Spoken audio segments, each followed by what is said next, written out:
Tuloy-tuloy ang andar ng mga sasakyan sa Bacoor, Cavite nang mapatigil ang isang motorsiklo dahil sa isang lalaking biglang gumitna sa daan. Sa CCTV video na in-upload ni Facebook user Manilyn Barameda, makikitang walang kaabog-abog na sinapak ng lalaki ang rider. Pero ang tinamaan, ang batang nakaangkas sa motor. Agad kinarga ng rider ang bata habang palayo ang nanapak na lalaki. Pero bigla itong bumalik at pinaulan na ng mga suntok ang rider. Hindi nakaganti ang rider, nakarga pa rin ang bata. Naglakad naman ulit palayo ang nanapak na lalaki. Nagulat na nga lang ako nung pala ko ako yung susuntukin niya. Yung pala yung anak ko yung tinamaan. Kaya nung natumba kami, nakita ko yung anak ko duguan. Hindi ko akalain ba nandiyan pa siya, nababalikan pa niya ako. Kaya niyakap ko na yung anak ko. Kaya yun nga nangyari, pinagsusuntok pa niya ako. Ang batang nasapak, si Julia Rain Solano, 6 years old. Ayon sa kanyang ama, tinahinang 5 stitches ang mukha ng bata. Sa lakas ng pagkakasuntok, natanggalan din daw ito ng 3 ngipin at nagdugo ang mata. Bagamat normal daw ang findings sa CT scan ng bata, under observation pa rin daw ito. Desidido ang pamilyang panagutin ng suspect. Talagang dapat siya makulong.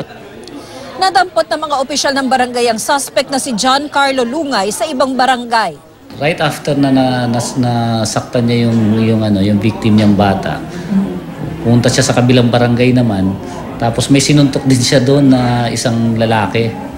Tapos nung ma-apprehend na siya ng barangay, nandun na sa amin, doon sa loob ng barangay hall, yung mga mag-anak naman ng family, yung family ng bata, yung victim. Ayon kay Cap, naghubad pa ang suspect sa loob ng barangay hall. May mga dati na rin daw nagreklamo dahil sa pananakit ng suspect pero iniatras din nila ang reklamo. Nagkaharap ang suspect at ang rider at ang misis nito sa Bacoor, Cavite Prosecutor's Office. Ba't ka nanapak ng bata? Baka gusto mo lang magbigay ng sign. Mentally, po siya? May records po. Ayon sa mga pulis, ipinakita sa kanila ng nanay ng suspect ang medical record nito.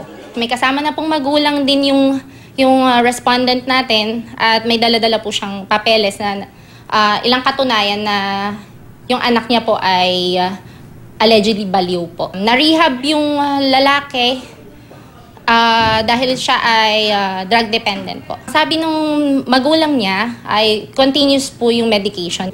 Pero tumanggi ang nanay ng suspect na ipakita ito sa amin. Tumanggi rin siya magbigay ng pahayag sa kamera, bagamat binanggit niya sa GMA News na may epilepsy ang anak niya. Pagkatapos may inquest, pinamedical exam ang suspect. Wala naman tayong nakuhang kahit ang ebidensya na siya ay isang drug user. Once po na napatunayan na siya ay mentally ill or kaya ay hindi nasa tamang pag-iisip ng naganap yung krimen, maaari po siyang ma-exempt sa criminal liability. Nahaharap sa reklamong paglabag sa Republic Act 7610 o child abuse ang suspect. Tina Panganiban Perez, GMA News.